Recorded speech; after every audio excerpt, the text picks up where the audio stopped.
ਵਾਹਿਗੁਰੂ ਜੀ ਕਾ ਖਾਲਸਾ ਵਾਹਿਗੁਰੂ ਜੀ ਕੀ ਫਤਿਹ। Punjabi audio book YouTube channel सुन रहे सारे ਸਰੋਤਿਆਂ ਨੂੰ ਮੇਰੇ ਮਨਿੰਦਰ ਕੌਰ ਵੱਲੋਂ ਪਿਆਰ ਭਰੀ ਸਤਿ ਸ਼੍ਰੀ ਅਕਾਲ। किताब किस बिद रुली पातशाही भाग चौथा पन्ना नंबर 50।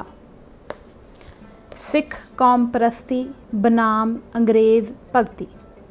अंग्रेज़ां ने छल फरेब ते ताकत दा रड़वा इस्तेमाल करदियां सिख फौजां नूं हरा के पंजाब उत्ते कब्जा तां कर लिया सी, परंतु सिख मन अंदर मचल रही आज़ादी दी उमंग बस्तीवादी हकूमत अंदर सदीवी भै पैदा करती रही। सिख फौजां दी हार तो बाद भी सिख कौम अंदरले कुछ दृढ़ संकल्प अते गैरतमंद तत्तां द्वारा टुटवें गहरे रूप विच अंग्रेज़ हकूमत विरुद्ध टाकरे दीआं सरगर्मियां जारी रखण दे सिरड़ी यत्नां ने गोरे हाकमां दे इस धुड़कू विच होर वाधा कर दिता सी। भावें कि सिखां दी अंग्रेज़ फौजां नाल गुजरात दे स्थान विखे होई आखिरी जंग विच खालसा फौजां दे पछाड़ खा जाण उपरंत सारे सिख सरदारां ने हार कबूल करते हुए हथियार सुट दिते सन, परंतु सिख जगत अंदर भारी आदर सत्कार रखण वाले भाई महाराज सिंह ते उन्हां दे ही एक होर साथी करनल रछपाल सिंह ने हथियार सुट्टण तो ना कर दित्ती सी। हार कबूल करन दी थावें भाई महाराज सिंह ने अंग्रेज़ हकूमत दे विरुद्ध हथियारबंद टाकरे दी लहर जथेबंद करन दे गहर गंभीर उपराले शुरू कर दिते सन। इस मंतव लई उन्हां ने अंग्रेज़ विरोधी जज्बा ते कण रखण वाले सारे लोकां नाल गुप्त संपर्क कायम कर लए सन अते हथियारबंद बगावत दी एक पूरी सूरी योजना तैयार कर लई सी। इस योजना मुताबक अति गुप्त तरीके नाल ਸਿੰਘਾਂ ਦੀ एक उचेची फोर्स इकत्तर करके लाहौर के किले उत्ते छापा मार हमला किया जाना सी अते फरंगियां द्वारा किले अंदर दर बदर करके रखे हुए बालक महाराजा दलीप सिंह नूं सुतंत्र करवा के उस दे नाम हेठ आज़ाद खालसा राज की बहाली का ऐलान किया जाना सी। इस उद्देश विच उन्हां नूं उन्हां दे बाबा बिक्रम सिंह बेदी अते आनंदपुर दे सोढियां तो इलावा होर काफ़ी सारे सिख रईसां ते सरदारां दी हमायत हासिल हो गई सी। अपने मंतव की प्राप्ति लई भाई महाराज सिंह ने अपने विश्वास पात्र ਸਿੰਘਾਂ ਦਾ एक जत्था लाहौर भेज दिता सी, जिस विच एक साबका कमांडर प्रेम सिंह, रावल दा राम सिंह, सरहाली दे बूटा सिंह ते जवाहर सिंह अते नौशहरा मज्जा सिंह, बटाला दा महताब सिंह आदि शामिल सन। जथे नूं लाहौर वाल तोरन तो बाद भाई महाराज सिंह आप आम बगावत दीआं तैयारियां विच रुझ गया सी। अजे तैयारियां चल ही रहीआं सन कि यह मनहूस खबर आ गई सी कि महाराजा दलीप सिंह नूं अंग्रेज़ां दी पकड़ चों आज़ाद कराउण दी कोशिश असफल हो गई है ते इस एक्शन विच शामिल कुछ ਸਿੰਘਾਂ नूं गिरफ्तार कर लिया है। पर इहो जिही बदशगनी भी भाई साहिब दे इरादे नूं ना डुला सकी ते उन्हां ने अपना काम होर जोशो खरोश नाल जारी रखिया। एक अंग्रेज़ अधिकारी ने लिखा है, महाराज सिंह ने दुआबे विच केवल 3 हफ्ते ठहर के लोकां विच अथाह जोश भर दिता सी। इस वास्ते यह समझना सही है कि लड़ाकू बिरती वाले माझा खेतर अंदर जिथे उसने कई महीने गुजारे सन अते जिसदा ओह पूरा भेती भी सी, बहुत ज़्यादा गड़बड़ होनी सी ते आउण वाला संघर्ष वधेरे प्रचंड हो जाना सी। भाई कोई आम आदमी नहीं है। पंजाबियों के दिलों में उहदे लई इन्नी ही शरधा ते सत्कार है जिन्ना किसी कट्टड़ तो कट्टड़ ईसाई विच हज़रत ईसा मसीह लई हो सकता है। इस स्थिति के मद्देनज़र अंग्रेज़ सरकार ने भाई महाराज सिंह नूं गिरफ्तार करन दीआं पुरजोर कोशिशां आरंभ दित्तियां सन। उन्हां दे सिर दा भारी इनाम रख दिता गया सी अते पुलिस ते फौज तो इलावा पंजाब भर अंदर सरकारी सूइयां ते मुखबरां नूं पूरे चुकन्ने कर दिता गया सी। नतीजे वजों 28 दसंबर 1849 नूं एक मुखबर की इतलाह ते भाई साहिब होरां नूं आदमपुर जलंधर के नेड़ियों एक झिड़ी चों गिरफ्तार कर लिया गया। सिख जगत अंदर भाई महाराज सिंह का उस वेले इन्ना भारी असर रसूख सी कि जद उन्होंने गिरफ्तार करके जलंधर की जेल में लिया गया तो मौके पर तैनात सिख सिपाहियों ने उन्होंने पूरी शरधा नाल सलामी दी और आले दुआले दीआं सिख संगतां ने भाई साहिब के दर्शनों लई हर रोज़ वड्डी गिनती में जेल के बूहे मूहरे इकत्तर होना शुरू कर दिता सी। लॉर्ड डलहौजी ने लिखा है, मेरी अपनी इच्छा तो यह सी कि इन्ने मन चले तो अखड़ खांद गद्दार उत्ते झटपट मुकदमा चलाया जाए तो उसनूं कानून अनुसार सख्त तो सख्त सज़ा दी जाए, पर मैं स्थानक अधिकारियों की इस राय का सत्कार करता हाँ कि मुकदमा चलाउण नाल लाजमी तौर पर कुछ देर हो जाएगी। लोकां दे रोह तो बचन लई यही बेहतर है कि उसनूं तुरंत अपने लोकां कोलों ते पंजाब दीआं हद्दां तो दूर ले जाया जाए। इस तरह घबराए हुए अंग्रेज़ हाकमां ने भाई साहिब ਨੂੰ ਛੇਤੀ ਨਾਲ ਸਿੰਗਾਪੁਰ ਭੇਜ ਦਿੱਤਾ, ਜਿੱਥੇ 6.5 ਸਾਲਾਂ ਦੀ ਕਸ਼ਟਪੂਰਨ ਨਜ਼ਰਬੰਦੀ ਤੋਂ ਬਾਅਦ ਉਹਨਾਂ ਨੇ 5 ਜੁਲਾਈ 1856 ਨੂੰ ਜੇਲ੍ਹ ਅੰਦਰ ਹੀ ਆਪਣੇ ਸਵਾਸ ਤਿਆਗ ਦਿੱਤੇ ਸਨ। ਸਿੱਖ ਕੌਮ ਅੰਦਰ ਮਚਲ ਰਹੀ ਆਜ਼ਾਦੀ ਦੀ ਉਮੰਗ ਨੂੰ ਧਿਆਨ ਵਿੱਚ ਰੱਖਦਿਆਂ ਹੋਇਆਂ ਬਰਤਾਨਵੀ ਹਾਕਮਾਂ ਨੇ ਭਾਰਤ ਅੰਦਰ ਆਪਣੇ ਬਸਤੀਆਨਾ ਰਾਜ ਦੀ ਸਲਾਮਤੀ ਤੇ ਮਜ਼ਬੂਤੀ ਲਈ ਸਿੱਖ ਭਾਈਚਾਰੇ ਪ੍ਰਤੀ ਬਹੁਤ ਹੀ ਸੋਗਵੀਂ ਰਣਨੀਤੀ ਅਪਣਾਈ। ਆਜ਼ਾਦੀ ਦੇ ਮਤਵਾਲੇ ਸਿੱਖਾਂ ਵੱਲੋਂ ਫੌਰੀ ਰੂਪ ਵਿੱਚ ਕਿਸੇ ਹਥਿਆਰਬੰਦ ਬਗਾਵਤ ਦੀ ਸੰਭਾਵਨਾ ਨੂੰ ਮਲੀਆਮੇਟ ਕਰ ਦੇਣ ਦੇ ਮੰਤਵ ਨਾਲ ਉਹਨਾਂ ਨੇ ਅੰਗਰੇਜ਼ ਵਿਰੋਧੀ ਭਾਵਨਾਵਾਂ ਰੱਖਣ ਵਾਲੇ ਸਿੱਖ ਤੱਤਾਂ ਦੇ ਖਿਲਾਫ ਹਕੂਮਤੀ ਜਬਰ ਤੇ ਦਹਿਸ਼ਤ ਦੀ ਵਿਆਪਕ ਮੁਹਿੰਮ ਆਰੰਭ ਦਿੱਤੀ ਸੀ। ਐਂਗਲੋ ਸਿੱਖ ਜੰਗਾਂ ਦੌਰਾਨ ਸੂਰਮ ਗਤੀ ਨਾਲ ਲੜਨ ਵਾਲੇ ਜਿਉਂਦੇ ਬਚੇ ਸਿੱਖ ਸਰਦਾਰਾਂ ਤੇ ਸੂਰਬੀਰ ਸਿਪਾਹੀਆਂ ਨੂੰ ਢੂੰਡ ਕੇ ਕਤਲ ਕਰ ਦਿੱਤਾ ਜਾਂ ਗ੍ਰਿਫਤਾਰ ਕਰ ਲਿਆ ਗਿਆ। ਉਹਨਾਂ ਦੇ ਘਰ-ਬਾਰ ਉਜਾੜ ਦਿੱਤੇ ਗਏ। ਇੱਕ ਅੰਦਾਜ਼ੇ ਮੁਤਾਬਕ ਪੰਜਾਬ ਉੱਤੇ ਅੰਗਰੇਜ਼ਾਂ ਦਾ ਕਬਜ਼ਾ ਹੋ ਜਾਣ ਦੇ ਤੁਰੰਤ ਬਾਅਦ 7000 ਤੋਂ ਵੀ ਵੱਧ ਸਿੱਖਾਂ ਨੂੰ ਗ੍ਰਿਫਤਾਰ ਕਰ ਲਿਆ ਗਿਆ ਸੀ। ਪ੍ਰਮੁੱਖ ਬਾਗੀਆਂ ਨੂੰ ਗ੍ਰਿਫਤਾਰ ਕਰਕੇ ਖਾਲਸੇ ਦੀ ਜਨਮ ਭੂਮੀ ਤੋਂ ਹਜ਼ਾਰਾਂ ਮੀਲ ਦੂਰ ਬਰਮਾ ਤੇ ਸਿੰਗਾਪੁਰ ਦੇ ਕੈਦਖਾਨਿਆਂ ਵਿੱਚ ਡੱਕ ਦਿੱਤਾ ਗਿਆ ਸੀ। ਮਹਾਰਾਣੀ ਜਿੰਦ ਕੌਰ ਤੇ ਮਹਾਰਾਜਾ ਦਲੀਪ ਸਿੰਘ ਨੂੰ ਇੱਕ ਦੂਜੇ ਨਾਲੋਂ ਜੁਦਾ ਕਰਕੇ ਉਹਨਾਂ ਦਾ ਖਾਲਸਾ ਪੰਥ ਨਾਲੋਂ ਪੂਰੀ ਤਰ੍ਹਾਂ ਨਾਤਾ ਤੋੜ ਦਿੱਤਾ ਗਿਆ ਸੀ। ਤਲਾਸ਼ੀਆਂ ਤੇ ਜ਼ਬਤੀਆਂ ਦੀ ਵਿਆਪਕ ਮੁਹਿੰਮ ਚਲਾ ਕੇ ਸਿੱਖਾਂ ਦੇ ਸਾਰੇ ਹਥਿਆਰ, ਬੰਦੂਕਾਂ, ਤਲਵਾਰਾਂ, ਨੇਜੇ ਤੇ ਢਾਲਾਂ ਆਦਿ ਜ਼ਬਤ ਕਰ ਲਏ ਗਏ ਸਨ। ਇੱਕ ਅੰਦਾਜ਼ੇ ਅਨੁਸਾਰ ਇਹਨਾਂ ਜ਼ਬਤ ਕੀਤੇ ਹਥਿਆਰਾਂ ਦੀ ਸੰਖਿਆ 1,20,000 ਦੇ ਕਰੀਬ ਸੀ। ਘੱਟੋ ਘੱਟ 25 ਸਿੱਖ ਸਰਦਾਰਾਂ ਦੀਆਂ ਸਬੂਤੀਆਂ ਜਗੀਰਾਂ ਜ਼ਬਤ ਕਰ ਲਈਆਂ ਗਈਆਂ ਸਨ। ਬਹੁਤ ਸਾਰਿਆਂ ਨੂੰ ਆਪਣੇ ਘਰਾਂ ਵਿੱਚ ਹੀ ਨਜ਼ਰਬੰਦ ਕਰ ਦਿੱਤਾ ਗਿਆ ਸੀ। ਕਈਆਂ ਨੂੰ ਕਲਕੱਤਾ, ਇਲਾਹਾਬਾਦ ਤੇ ਬਨਾਰਸ ਆਦਿ ਥਾਵਾਂ ਤੇ ਜੇਲ੍ਹਾਂ ਵਿੱਚ ਡੱਕ ਦਿੱਤਾ ਗਿਆ ਸੀ। ਬਚੀ ਹੋਈ ਖਾਲਸਾ ਫੌਜ ਨੂੰ ਲਾਹੌਰ ਵਿਖੇ ਇਕੱਤਰ ਕਰਕੇ ਉਸ ਦੀ ਬਾਰੀਕ ਛਾਣਬੀਣ ਕੀਤੀ ਗਈ। 50,000 ਦੇ ਕਰੀਬ ਸਿੱਖ ਸਿਪਾਹੀਆਂ ਨੂੰ ਘਰੀਂ ਤੋਰ ਦਿੱਤਾ ਗਿਆ। ਜਿਨ੍ਹਾਂ ਕੋਲੋਂ ਜ਼ਿਆਦਾ ਖਤਰਾ ਮਹਿਸੂਸ ਨਾ ਹੋਇਆ ਉਹਨਾਂ ਨੂੰ ਬਸਤੀਵਾਦੀ ਢਾਂਚੇ ਅੰਦਰ ਜਜ਼ਬ ਕਰ ਲਿਆ ਗਿਆ ਸੀ, ਪਰ ਅਜਿਹੇ ਸਿਪਾਹੀਆਂ ਦੀ ਸੰਖਿਆ ਬਹੁਤੀ ਨਹੀਂ ਸੀ। ਇਸ ਦੇ ਨਾਲ ਹੀ ਸਿੱਖਾਂ ਦੀ ਕੌਮੀ ਜਥੇਬੰਦੀ ਤੇ ਸਪਿਰਿਟ ਨੂੰ ਨਿਢਾਲ ਕਰ ਦੇਣ ਦੇ ਮਨੋਰਥ ਨਾਲ ਕਈ ਦੂਰ ਰਸ ਕਦਮ ਵੀ ਉਠਾਏ ਗਏ। ਸਿੱਖਾਂ ਦੀਆਂ ਸਮਾਜੀ ਸੰਸਥਾਵਾਂ ਜਿਵੇਂ ਕਿ ਪੰਚਾਇਤਾਂ ਆਦਿ ਭੰਗ ਕਰ ਦਿੱਤੀਆਂ ਗਈਆਂ। ਉਹਨਾਂ ਦੇ ਸੱਭਿਆਚਾਰ ਨੂੰ ਕਮਜ਼ੋਰ ਕਰਨ ਲਈ ਪੰਜਾਬੀ ਬੋਲੀ ਦੇ ਵਿਕਾਸ ਦੇ ਅਮਲ ਨੂੰ ਢਾਹ ਲਾਉਣ ਦੀ ਸੁਚੇਤ ਦਿਸ਼ਾ ਅਪਣਾਈ ਗਈ। ਨਾਨਕਸ਼ਾਹੀ ਸਿੱਕੇ ਦੀ ਥਾਂ ਤੇ ਅੰਗਰੇਜ਼ੀ ਸਿੱਕਾ ਚਾਲੂ ਕਰ ਦਿੱਤਾ, ਜਿਸ ਬਾਰੇ ਇੱਕ ਅੰਗਰੇਜ਼ ਲਿਖਾਰੀ ਐਡਵਿਨ ਅਰਨੌਲਡ ਲਿਖਦਾ ਹੈ ਕਿ ਇਹ ਮਾਇਕ ਸੁਧਾਰਾਂ ਨਾਲੋਂ ਵੱਧ ਕੇ ਕੁਝ ਹੋਰ ਵੀ ਸੀ, ਜਿਸ ਵਿੱਚ ਇੱਕ ਸਿੱਖ ਦਰਵੇਸ਼ ਗੁਰੂ ਦੇ ਨਿਸ਼ਾਨ ਦੀ ਥਾਂ ਤੇ ਅੰਗਰੇਜ਼ ਰਾਣੀ ਦੀ ਮੂਰਤ ਲਿਆਂਦੀ ਗਈ। ਗੁਰੂ ਰਾਮਦਾਸ ਦੇ ਨਾਂ ਤੇ ਬਣਾਏ ਗਏ ਰਾਮ ਬਾਗ ਅੰਮ੍ਰਿਤਸਰ ਦਾ ਨਾਮ ਬਦਲ ਕੇ ਕੰਪਨੀ ਬਾਗ ਰੱਖ ਦਿੱਤਾ ਗਿਆ।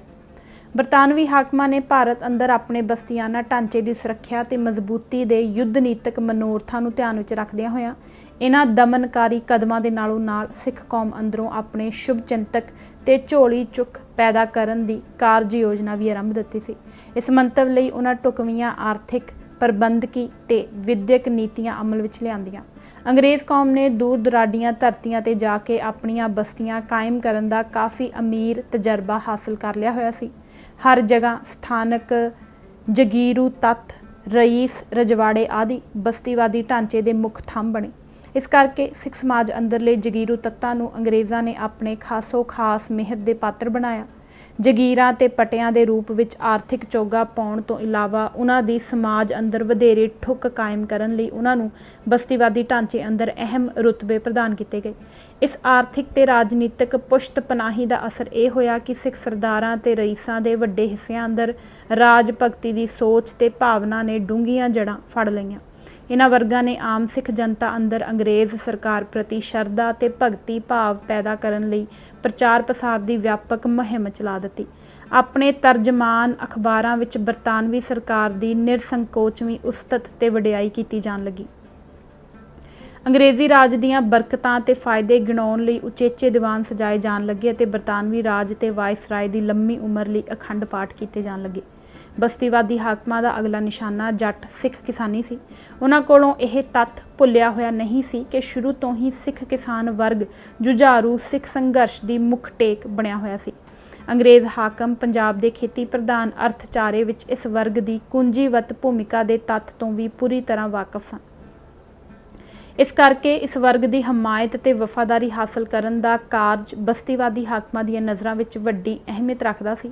इस उद्देश की प्राप्ति लई उन्हां ने दो सांगी नीति अपनाई। एक तां पंजाब अंदर खेती सैक्टर का विकास करन लई उचेची कारज योजना तैयार की गई, जिस मुताबक पंजाब अंदर सिंचाई लई नहरां ते रजबायां दा जाल विछाउण अते पच्छमी पंजाब की बेआबाद पर पुज के उपजाऊ जमीन नूं वाहीयोग बनाउण दे लई उत्थे नवीआं बस्तियां वसाउण दे कारज नूं प्रमुखता दित्ती गई।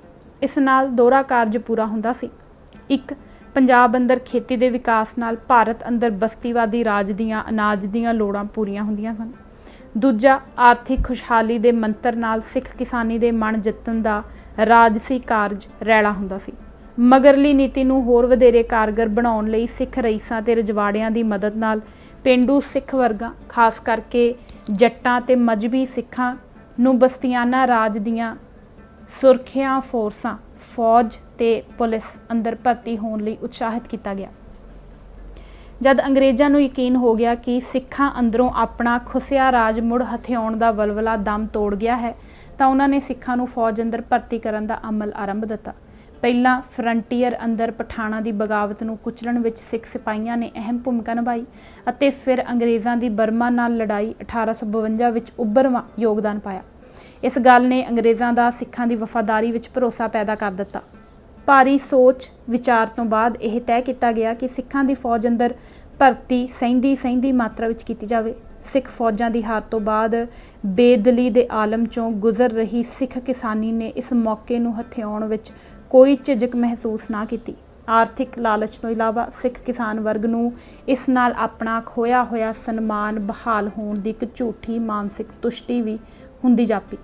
सरदार जगजीत सिंह के शब्दों विच, सिख अंदोलन की इनकलाबी स्पिरिट तो सखणे जट किसान कोल जद कोई विचारधारा की टेक ना रही, तो उसने अपने जेतू दुश्मन अंग्रेज़ की खुशी खुशी नौकरी करने विच कोई तकलीफ ना मनी।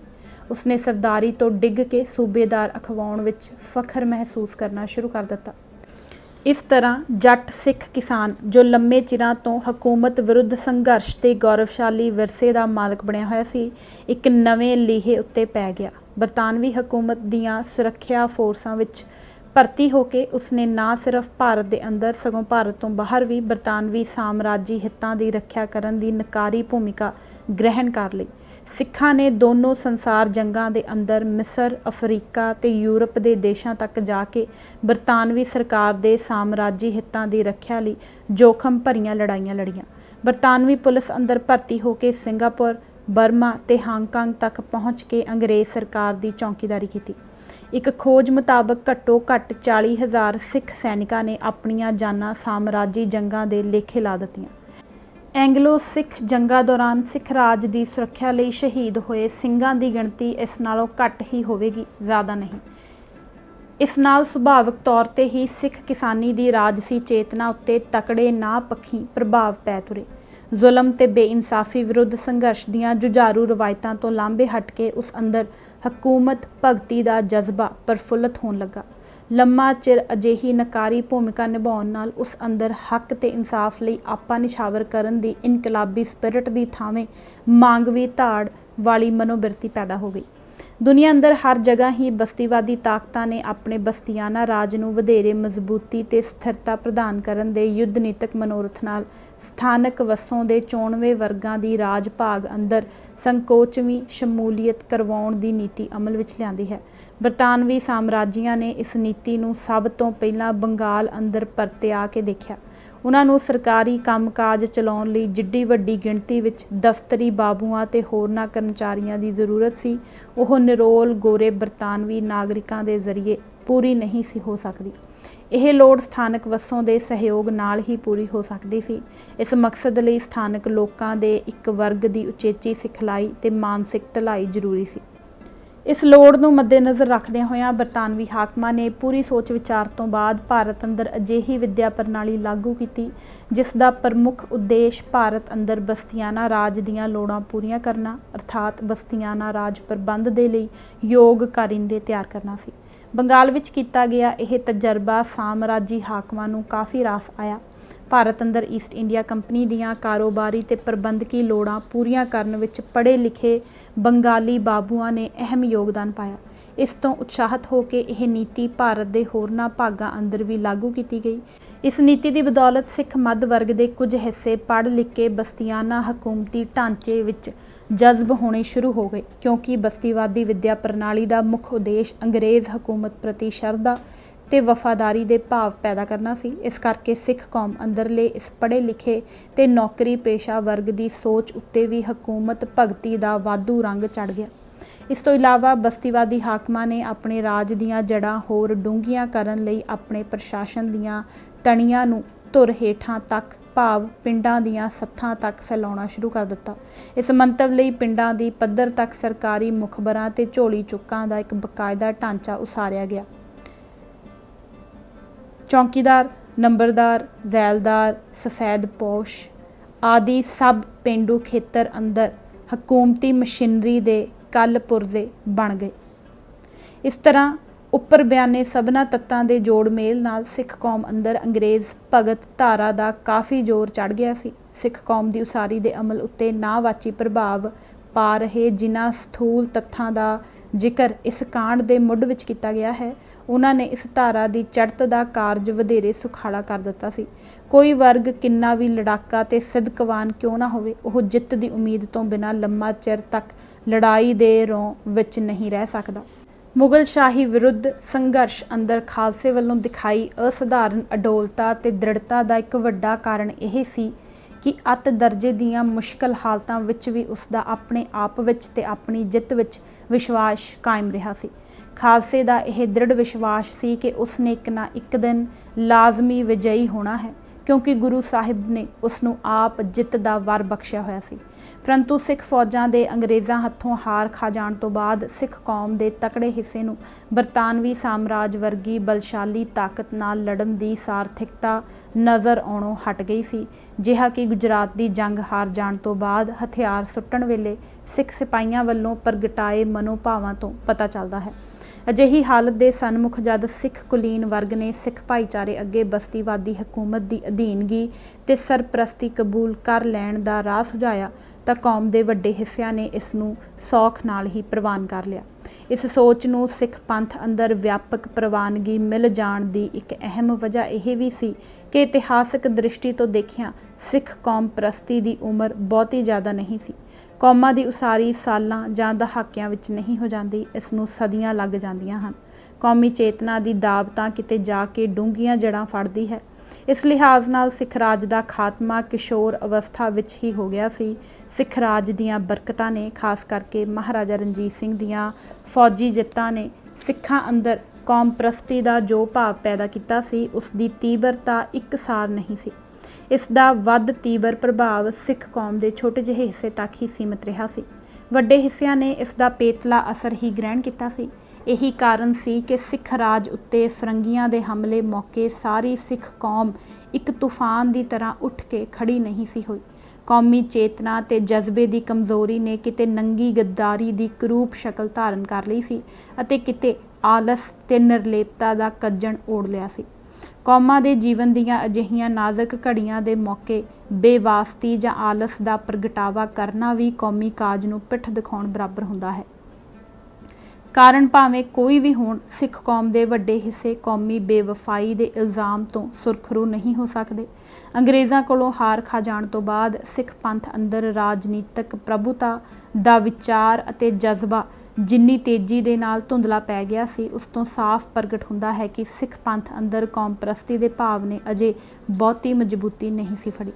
ਪਰ ਇਸ ਦਾ ਮਤਲਬ ਇਹ ਕਦਾਚਿਤ ਨਹੀਂ ਕਿ ਸਿੱਖਾਂ ਨੇ ਅੰਗਰੇਜ਼ਾਂ ਦੀ ਗੁਲਾਮੀ ਦੇ ਜੂਲੇ ਨੂੰ ਖੁਸ਼ੀ-ਖੁਸ਼ੀ ਤੇ ਆਸਾਨੀ ਦੇ ਨਾਲ ਹੀ ਗਲਾਂ ਵਿੱਚ ਪਵਾ ਲਿਆ ਸੀ। ਘਿਓ ਵਾਲਾ ਕੁੱਜਾ ਸੱਖਣਾ ਵੀ ਹੋ ਜਾਵੇ, ਇਸ ਦੀ ਥੰਧਿਆਈ ਛੇਤੀ ਕੀਤਿਆਂ ਨਹੀਂ ਜਾਂਦੀ। ਸਿੱਖਾਂ ਦੀ ਇਨਕਲਾਬੀ ਸਪਿਰਿਟ ਤੇ ਇਖਲਾਕ ਵਿੱਚ ਭਾਰੀ ਗਿਰਾਵਟ ਆ ਜਾਣ ਦੇ ਬਾਵਜੂਦ ਬਰਤਾਨਵੀ ਹਾਕਮਾਂ ਨੂੰ ਸਿੱਖ ਕੌਮ ਉੱਤੇ ਪੂਰੀ ਤਰ੍ਹਾਂ ਗਲਬਾ ਪਾਉਣ ਵਿੱਚ ਸਮਾਂ ਵੀ ਲੱਗਿਆ ਤੇ ਡਾਢੀਆਂ ਔਕੜਾਂ ਵੀ ਪੇਸ਼ ਆਈਆਂ। ਧਾਰਮਿਕ ਸਪਿਰਿਟ ਅਤੇ ਕੌਮੀ ਚੇਤਨਾ।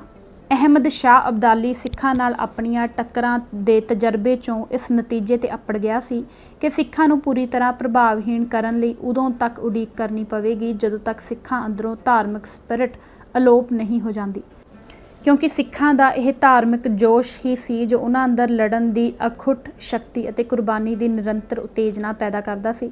ਭਾਵੇਂ ਅੰਗਰੇਜ਼ਾਂ ਦੇ ਪੰਜਾਬ ਉੱਤੇ ਕਾਬਜ਼ ਹੋਣ ਵੇਲੇ ਤੱਕ ਸਿੱਖਾਂ ਅੰਦਰ ਧਾਰਮਿਕ ਜਜ਼ਬਾ ਕਾਫੀ ਕਮਜ਼ੋਰ ਪੈ ਚੁੱਕਾ ਸੀ, ਪਰ ਇਹ ਪੂਰੀ ਤਰ੍ਹਾਂ ਪ੍ਰਭਾਵਹੀਣ ਨਹੀਂ ਸੀ ਹੋਇਆ। ਇਸ ਗੱਲੋਂ ਡਰਦਿਆਂ ਹੀ ਡਲਹੌਜ਼ੀ ਨੇ ਮਹਾਰਾਜਾ ਦਲੀਪ ਸਿੰਘ ਨੂੰ ਸਿੱਖ ਧਰਮ ਤੇ ਸੱਭਿਆਚਾਰ ਨਾਲੋਂ ਤੋੜਨ ਲਈ ਸਾਰੇ ਸੰਭਵ ਯਤਨ ਜੁਟਾ ਦਿੱਤੇ ਸਨ। ਬਦਨੀਤੇ ਫਰੰਗੀਆਂ ਨੇ 11 ਸਾਲਾਂ ਦੇ ਬਾਲਕ ਮਹਾਰਾਜੇ ਨੂੰ ਆਪਣੀ ਮਾਂ ਅਤੇ ਭਾਈਚਾਰੇ ਨਾਲੋਂ ਵਿਛੋੜ ਕੇ ਡਾਕਟਰ ਜੋਹਨ ਲੋਗਨ ਦੀ ਨਿਗਰਾਨੀ ਹੇਠ ਫਤਿਹਗੜ੍ਹ ਯੂਪੀ ਭੇਜ ਦਿੱਤਾ ਸੀ ਅਤੇ ਉਸ ਨੂੰ ਕਪਟ ਭਰੇ ਢੰਗ ਨਾਲ ਈਸਾਈ ਮਤ ਦੇ ਪ੍ਰਭਾਵ ਹੇਠ ਲੈ ਆਂਦਾ ਸੀ। ਉਸ ਵੱਲੋਂ ਭਵਿੱਖ ਵਿੱਚ ਮੁੜ ਤੋਂ ਸਿੱਖ ਧਰਮ ਵੱਲ ਪਰਤ ਜਾਣ ਦੇ ਰਾਹ ਨੂੰ ਪੱਕੇ ਤੌਰ 'ਤੇ ਬੰਦ ਕਰ ਦੇਣ ਲਈ ਅਖੀਰ ਦੇ ਵਿੱਚ ਉਸ ਦਾ ਖਾਲਸੇ ਦੀ ਜਨਮ ਭੂਮੀ ਤੋਂ ਹਜ਼ਾਰਾਂ ਮੀਲ ਦੂਰ ਇੰਗਲੈਂਡ ਵਿਖੇ ਪੱਕਾ ਵਸੇਬਾ ਕਰ ਦਿੱਤਾ ਗਿਆ ਸੀ। ਪਰੰਤੂ ਅਜਿਹੀ ਖਰਾਬੀ ਕਿਸੇ ਕੱਲੇ ਦੁਕੱਲੇ ਵਿਅਕਤੀ ਨਾਲ ਤਾਂ ਕੀਤੀ ਜਾ ਸਕਦੀ ਸੀ, ਸਮੁੱਚੇ ਭਾਈਚਾਰੇ ਨੂੰ ਉਸ ਦੇ ਧਰਮ ਤੇ ਸੱਭਿਆਚਾਰ ਨਾਲੋਂ ਸਰੀਰਕ ਅਰਥਾਂ ਵਿੱਚ ਅਲੱਗ-ਥਲੱਗ ਕਰ ਸਕਣਾ ਸੰਭਵ ਨਹੀਂ ਸੀ। ਅੰਗਰੇਜ਼ਾਂ ਸਾਹਮਣੇ ਇਹ ਇੱਕ ਵੱਡੀ ਚੁਣੌਤੀ ਸੀ ਜਿਸ ਦਾ ਹੱਲ ਇੰਨਾ ਸਿੱਧਾ ਤੇ ਆਸਾਨ ਨਹੀਂ ਸੀ, ਪਰੰਤੂ ਇਹ ਨਾਮੁਮਕਿਨ ਵੀ ਨਹੀਂ ਸੀ। ਕਿਸੇ ਕੌਮੀ ਭਾਈਚਾਰੇ ਨੂੰ ਉਸ ਦੇ ਵਿਰਸੇ ਤੇ ਸੱਭਿਆਚਾਰ ਨਾਲੋਂ ਸਰੀਰਕ ਅਰਥਾਂ ਵਿੱਚ ਅਲੱਗ-ਥਲੱਗ ਕਰ ਸਕਣਾ ਭਲੇ ਹੀ ਸੰਭਵ ਨਾ ਹੋਵੇ, ਪਰ ਇਸ ਬਾਰੇ ਉਸ ਦੀ ਸਮਝ ਅੰਦਰ ਵੱਡਾ ਬਦਲਾਅ ਤੇ ਵਿਗਾੜ ਪੈਦਾ ਕਰ ਦੇਣਾ ਮੂਲੋਂ ਹੀ ਅਸੰਭਵ ਨਹੀਂ ਹੁੰਦਾ। ਉਸ ਦੇ ਵਿਰਸੇ ਤੇ ਸੱਭਿਆਚਾਰ ਨੂੰ ਉਸ ਦੇ ਅੱਗੇ ਸੋਧੇ ਤੇ ਵਿਗੜੇ ਹੋਏ ਰੂਪ ਵਿੱਚ ਪਰੋਸ ਕੇ ਰੱਖ ਦੇਣ ਨਾਲ ਇਹ ਮਨੋਰਥ ਆਸਾਨੀ ਨਾਲ ਹਾਸਲ ਕੀਤਾ ਜਾ ਸਕਦਾ ਹੈ। ਸਿੱਖ ਕੌਮ ਦੇ ਮਾਮਲੇ ਵਿੱਚ ਬਰਤਾਨਵੀ ਹਾਕਮਾਂ ਨੇ ਠੀਕ ਇਹੋ ਜੁਗਤ ਅਪਣਾਈ। ਐਂਗਲੋ ਸਿੱਖ ਜੰਗਾਂ ਬਾਰੇ ਅੰਗਰੇਜ਼ ਜਰਨੈਲਾਂ ਦੀਆਂ ਟਿੱਪਣੀਆਂ ਤੇ ਲਿਖਤਾਂ ਤੋਂ ਇਹ ਤੱਥ ਸਾਫ਼ ਪ੍ਰਗਟ ਹੁੰਦਾ ਹੈ ਕਿ ਸਿੱਖ ਕੌਮ ਦਾ ਜੁਝਾਰੂਪਣ ਉਹਨਾਂ ਦੇ ਮਨਾਂ ਅੰਦਰ ਡਰ ਤੇ ਪ੍ਰਸ਼ੰਸਾ ਦਾ ਰਲਿਆ ਮਿਲਿਆ ਪ੍ਰਤੀਕਰਮ ਪੈਦਾ ਕਰਦਾ ਸੀ। ਇਸ ਕਰਕੇ ਜਿੱਤ ਤੋਂ ਬਾਅਦ ਜਿੱਥੇ ਇੱਕ ਪਾਸੇ ਉਹਨਾਂ ਅੰਦਰ ਸਿੱਖ ਕੌਮ ਦੇ ਲੜਾਕੂ ਤੱਤ ਦਾ ਆਪਣੇ ਬਸਤੀਵਾਦੀ ਮਨੋਰਥਾਂ ਲਈ ਇਸਤੇਮਾਲ ਕਰਨ ਦੀ ਤੀਬਰ ਲਾਲਸਾ ਜਾਗ ਪਈ ਸੀ, ਉੱਥੇ ਨਾਲ ਹੀ ਉਹਨਾਂ ਨੇ ਸਿੱਖ ਸਰਗਰਮੀਆਂ ਉੱਤੇ ਲਗਾਤਾਰ ਕਰੜੀ ਨਿਗਰਾਨੀ ਰੱਖਣੀ ਸ਼ੁਰੂ ਕਰ ਦਿੱਤੀ ਸੀ। ਅਬਦਾਲੀ ਵਾਂਗ ਹੀ ਅੰਗਰੇਜ਼ ਵੀ ਇਸ ਗੱਲ ਤੋਂ ਚੰਗੀ ਤਰ੍ਹਾਂ ਵਾਕਿਫ ਸਨ ਕਿ ਸਿੱਖੀ ਦਾ ਧਾਰਮਿਕ ਜਜ਼ਬਾ ਹੀ ਸੀ ਜੋ ਸਿੱਖ ਭਾਈਚਾਰੇ ਅੰਦਰ ਲੜਾਕੂਪਣ ਤੇ ਸੂਰਮਗਤੀ ਦੀ ਭਾਵਨਾ ਪੈਦਾ ਕਰਦਾ ਅਤੇ ਇਸ ਨੂੰ ਇੱਕ ਜਾਂਬਾਜ਼ ਕੌਮ ਦਾ ਖਾਸਾ ਪ੍ਰਦਾਨ ਕਰਦਾ ਸੀ। ਪਰੰਤੂ ਅਬਦਾਲੀ ਨਾਲੋਂ ਅੰਗਰੇਜ਼ਾਂ ਦੀ ਵਾਧੂ ਗੱਲ ਇਹ ਸੀ ਕਿ ਉਹਨਾਂ ਨੂੰ ਇਸ ਅਥਰੇ ਜੁਝਾਰੂਪਣ ਉੱਤੇ ਕਾਠੀ ਪਾਉਣ ਦਾ ਗੁਰ ਵੀ ਆਉਂਦਾ ਸੀ। ਅਬਦਾਲੀ ਆਲਾ ਦਰਜੇ ਦਾ ਜੰਗੀ ਯੋਧਾ ਤੇ ਜਰਨੈਲ ਹੋਣ ਦੇ ਬਾਵਜੂਦ ਇੱਕ ਉਜੱਡ ਧਾੜਵੀ ਤੋਂ ਵਧੇਰੇ ਹੋਰ ਕੁਛ ਨਹੀਂ ਸੀ, ਜਦਕਿ ਅੰਗਰੇਜ਼ ਕੌਮ ਅੰਦਰ ਜੰਗੀ ਯੋਧਿਆਂ, ਚਤੁਰ ਵਪਾਰੀਆਂ ਤੇ ਸਿਆਸਤ ਦੀ ਸ਼ਤਰੰਜ ਦੇ ਖਿਡਾਰੀਆਂ ਵਾਲੇ ਸਾਰੇ ਗੁਣ ਐਬ ਸਨ। ਇਸ ਕਰਕੇ ਉਹਨਾਂ ਨੂੰ ਸਿੱਖਾਂ ਦੀ ਧਾਰਮਿਕ ਸਪਿਰਿਟ ਦੇ ਅਲੋਪ ਹੋ ਜਾਣ ਦੀ ਉਡੀਕ ਕਰਨ ਦੀ ਲੋੜ ਨਹੀਂ ਸੀ। ਦੇਖਿਆ ਜਾਵੇ ਤਾਂ ਅਜਿਹਾ ਉਹਨਾਂ ਦੇ ਹਿੱਤ ਵਿੱਚ ਵੀ ਨਹੀਂ ਸੀ, ਕਿਉਂਕਿ ਧਾਰਮਿਕ ਜਜ਼ਬੇ ਤੋਂ ਸਖਣੀ ਸਿੱਖ ਕੌਮ ਉਹਨਾਂ ਦੀ ਬੇਐਬ ਰਈਅਤ ਤਾਂ ਹੋ ਸਕਦੀ ਸੀ, ਪਰੰਤੂ ਭਾਰਤ ਅੰਦਰ ਤੇ ਭਾਰਤ ਤੋਂ ਬਾਹਰ ਵੀ ਅੰਗਰੇਜ਼ਾਂ ਦੇ ਸਾਮਰਾਜੀ ਹਿੱਤਾਂ ਦੀ ਤੜਵੈਲ ਰੱਖਿਅਕ ਨਹੀਂ ਸੀ ਬਣ ਸਕਦੀ, ਜਿਸ ਦੀ ਕਿ ਬਰਤਾਨਵੀ ਹਾਕਮਾਂ ਨੂੰ ਉਸ ਵੇਲੇ ਬੇਹੱਦ ਲੋੜ ਸੀ। ਅੰਗਰੇਜ਼ਾਂ ਦੀ ਇਹ ਆਮ ਧਾਰਨਾ ਸੀ ਕਿ ਇੱਕ ਚੰਗਾ ਸਿੱਖ ਇੱਕ ਆਮ ਹਿੰਦੂ ਨਾਲੋਂ ਪੁੱਜ ਕੇ ਬਿਹਤਰ ਫੌਜੀ ਸਿਪਾਹੀ ਸਾਬਤ ਹੁੰਦਾ ਸੀ। ਸਿੱਖਾਂ ਨਾਲ ਆਪਣੇ ਵਾਹ ਵਾਸਤੇ 'ਚੋਂ ਅੰਗਰੇਜ਼ਾਂ ਨੂੰ ਦੋ ਗੱਲਾਂ ਸਾਫ਼ ਹੋ ਗਈਆਂ ਸਨ। ਇੱਕ ਇਹ ਕਿ ਸਿੱਖ ਉਸ ਵੇਲੇ ਤੱਕ ਵਿਚਾਰਧਾਰਕ ਤੇ ਸਮਾਜੀ ਸੱਭਿਆਚਾਰਕ ਪੱਖ ਤੋਂ ਹਿੰਦੂਵਾਦ ਦੇ ਬਹੁਤ ਹੀ ਗੂੜੇ ਪ੍ਰਭਾਵ ਹੇਠ ਆ ਚੁੱਕੇ ਸਨ ਅਤੇ ਉਹਨਾਂ ਦੇ ਮੁੜ ਤੋਂ ਹਿੰਦੂ ਸਮਾਜ ਅੰਦਰ ਜਜ਼ਬ ਹੋ ਜਾਣ ਦਾ ਖਤਰਾ ਪ੍ਰਤੱਖ ਦਿਖਾਈ ਦੇਣ ਲੱਗ ਪਿਆ ਸੀ। ਦੂਜਾ, ਇਸ ਨਾਲ ਸਿੱਖਾਂ ਦੇ ਜੁਝਾਰੂ ਤੱਤ ਦਾ ਨੁਕਸਾਨਿਆ ਜਾਣਾ ਪੂਰਵ ਨਿਸ਼ਚਿਤ ਸੀ। ਅੰਗਰੇਜ਼ਾਂ ਨੂੰ ਸਿੱਖ ਧਰਮ ਨਾਲ ਖਾਸ ਪਿਆਰ ਨਹੀਂ ਸੀ, ਪਰ ਬਹਾਦਰ ਸਿਪਾਹੀਆਂ ਦੀ ਉਹਨਾਂ ਨੂੰ ਲੋੜ ਸੀ। ਆਪਣੀ ਇਸ ਲੋੜ ਨੂੰ ਧਿਆਨ ਵਿੱਚ ਰੱਖਦੇ ਹੋਏ ਬਰਤਾਨਵੀ ਹਾਕਮਾਂ ਨੇ ਸਿੱਖਾਂ ਪ੍ਰਤੀ ਅਜਿਹੀ ਚੇਤੰਨ ਪਹੁੰਚ ਅਪਣਾਈ ਜਿਸ ਨਾਲ ਉਹਨਾਂ ਅੰਦਰ ਆਪਣੇ ਧਰਮ ਪ੍ਰਤੀ ਪਿਆਰ ਤੇ ਸ਼ਰਧਾ ਵੀ ਬਣੀ ਰਹੇ, ਪਰ ਨਾਲ ਹੀ ਉਹ ਬਰਤਾਨਵੀ ਹਕੂਮਤ ਦੇ ਤਾਬੇਦਾਰ ਵੀ ਬਣੇ ਰਹਿਣ। ਯਾਨੀ ਕਿ ਉਹਨਾਂ ਅੰਦਰ ਧਾਰਮਿਕ ਸ਼ਰਧਾ ਤੇ ਜੋਸ਼ ਕਾਇਮ ਰਹੇ, ਪਰ ਕੌਮ ਪ੍ਰਸਤੀ ਦਾ ਜਜ਼ਬਾ ਸਿਰ ਚੁੱਕਣ ਨਾ ਪਾਏ। ਇਸ ਦੋ ਸਾਂਗੀ ਨੀਤੀ ਦੇ ਅਧੀਨ ਬਸਤੀਵਾਦੀ ਹਾਕਮਾਂ ਨੇ ਜਿੱਥੇ ਸਿੱਖਾਂ ਦੀ ਵੱਖਰੀ ਧਾਰਮਿਕ ਪਛਾਣ ਪ੍ਰਤੀ ਵਧਵਾਂ ਸਰੋਕਾਰ ਤੇ ਹੇਜ ਦਿਖਾਇਆ, ਉੱਥੇ ਸਿੱਖ ਕੌਮ ਅੰਦਰੋਂ ਸਿੱਖ ਕੌਮ ਪ੍ਰਸਤੀ ਦਾ ਬੀਜ ਨਾਸ਼ ਕਰ ਦੇਣ ਦੇ ਪੁਰਜ਼ੋਰ ਯਤਨ ਕੀਤੇ ਗਏ। ਇੱਕ ਅੰਗਰੇਜ਼ ਫੌਜੀ ਅਫਸਰ ਵੱਲੋਂ ਇਸ ਮਾਮਲੇ ਪ੍ਰਤੀ ਪ੍ਰਗਟਾਏ ਵਿਚਾਰਾਂ 'ਚੋਂ ਬਰਤਾਨਵੀ ਹਕੂਮਤ ਦੀ ਸਿੱਖਾਂ ਬਾਰੇ ਸਮਝ ਤੇ ਪਹੁੰਚ ਸਾਫ਼ ਪ੍ਰਗਟ ਹੋ ਜਾਂਦੀ ਹੈ। 1928 ਵਿੱਚ ਅੰਗਰੇਜ਼ ਸਰਕਾਰ ਨੇ ਮੇਜਰ A.E. ਬਰਿਸਟੋ ਨਾਂ ਦੇ ਇੱਕ ਸੈਨਿਕ ਅਧਿਕਾਰੀ ਨੂੰ ਫੌਜਾਂ ਅੰਦਰ ਸਿੱਖਾਂ ਉੱਤੇ ਬਾਹਰੀ ਆਲੇ ਦੁਆਲੇ ਦੇ ਪੈ ਰਹੇ ਹਾਨੀਕਾਰਕ ਅਸਰਾਂ ਬਾਰੇ ਇੱਕ ਪੜਤਾਲੀਆ ਰਿਪੋਰਟ ਤਿਆਰ ਕਰਨ ਦਾ ਕਾਰਜ ਸੌਂਪਿਆ ਸੀ। ਇਸ ਰਿਪੋਰਟ ਵਿੱਚ ਇਹ ਸਾਫ਼ ਦਰਸਾਇਆ ਗਿਆ ਸੀ ਕਿ ਭਾਰਤੀ ਫੌਜ ਵਿੱਚ ਸਿੱਖਾਂ ਅੰਦਰ ਇੱਕ ਬਿਲਕੁਲ ਨਿਵੇਕਲੇ ਤੇ ਵੱਖਰੇ ਭਾਈਚਾਰੇ ਦੀ ਭਾਵਨਾ ਪੈਦਾ ਕੀਤੀ ਜਾਂਦੀ ਹੈ। ਰੈਜੀਮੈਂਟਾਂ ਦੇ ਬਰਤਾਨਵੀ ਅਫਸਰ ਸਿੱਖਾਂ ਦੇ ਧਾਰਮਿਕ ਗ੍ਰੰਥ ਪ੍ਰਤੀ ਪੂਰੀ ਸ਼ਰਧਾ ਪ੍ਰਗਟਾਉਂਦੇ ਹਨ। ਇਸ ਨੀਤੀ ਦੇ ਕਾਰਨ ਜਾਣਨੇ ਔਖੇ ਨਹੀਂ ਹਨ। ਸਿੱਖ ਜਦ ਮੁੜ ਤੋਂ ਹਿੰਦੂਵਾਦ ਦੀ ਗ੍ਰਿਫਤ ਵਿੱਚ ਆ ਜਾਂਦਾ ਹੈ ਤਾਂ ਉਹ ਆਪਣਾ ਜੁਝਾਰੂਪਣ ਖੋ ਬੈਂਦਾ ਹੈ ਅਤੇ ਇੱਕ ਲੜਨ ਵਾਲੀ ਮਸ਼ੀਨ ਵਜੋਂ ਨਕਾਰਾ ਹੋ ਕੇ ਰਹਿ ਜਾਂਦਾ ਹੈ। ਇਸ ਕਰਕੇ ਭਾਰਤੀ ਫੌਜ ਦੇ ਅੰਦਰ ਅਜਿਹੀ ਨੀਤੀ ਧਾਰਨ ਕਰਕੇ ਚੱਲਿਆ ਜਾਂਦਾ ਹੈ ਜਿਸ ਦਾ ਉਦੇਸ਼ ਸਿੱਖ ਧਰਮ ਦੀ ਮੌਲਿਕ ਸ਼ੁੱਧਤਾ ਨੂੰ ਕਾਇਮ ਰੱਖਣਾ ਹੈ।